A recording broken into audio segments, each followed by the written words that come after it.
نظر بد سے بچنے کے لیے آج انشاءاللہ میں آپ کو بہترین قرآن پاک کی آیت کا وہ عمل بتا رہا ہوں کہ آپ کو صرف اور صرف 7 مرتبہ پڑھنا ہے اور انشاءاللہ نظر بد سے آپ کی حفاظت ہو جائے گی۔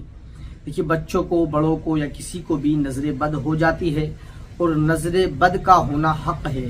اللہ کے پیارے محبوب رسول باوقار، دونوں عالم کے مالک و مختار، شہنشاہ مدینہ، سرور قلب و سینہ، صاحب معطر پسینہ، میرے آقا صلی اللہ علیہ وسلم نے ارشاد فرمایا کہ نظر بد انسان کو قبر تک اور اونٹ کو ہانڈی تک پہنچا دیا کرتی ہے۔ دوستو، نظر بد حق ہے، انسان کو، آدمی کو قبر تک پہنچا دیتی ہے اور اونٹ کو ہانڈی تک، یعنی اسے ذبح کر لیا جاتا ہے، وہ ہانڈی تک پہنچ جاتا ہے۔ تو نظر بد اگر کسی کو ہو جائے تو آپ کو کرنا کیا ہے؟ نظر بد سے بچنے کے لیے انشاءاللہ میں آج آپ کو یہ عمل بتا رہا ہوں۔ قرآن پاک پارہ نمبر 29 کی یہ آیت کریمہ آپ کو 7 مرتبہ پڑھنا ہے۔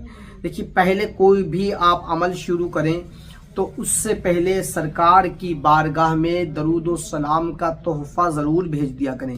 3 مرتبہ سب سے پہلے آپ درود پاک پڑھیں اور اس کے بعد قرآن شریف کی یہ آیت پڑھیں، وَإِن يَكَادُ الَّذِينَ كَفَرُوا لَيُزْلِقُونَكَ بِأَبْصَارِهِمْ لَمَّا سَمِعُوا الذِّكْرَ وَيَقُولُونَ إِنَّهُ لَمَجْنُونٌ وَمَا هُوَ إِلَّا ذِكْرٌ لِّلْعَالَمِينَ۔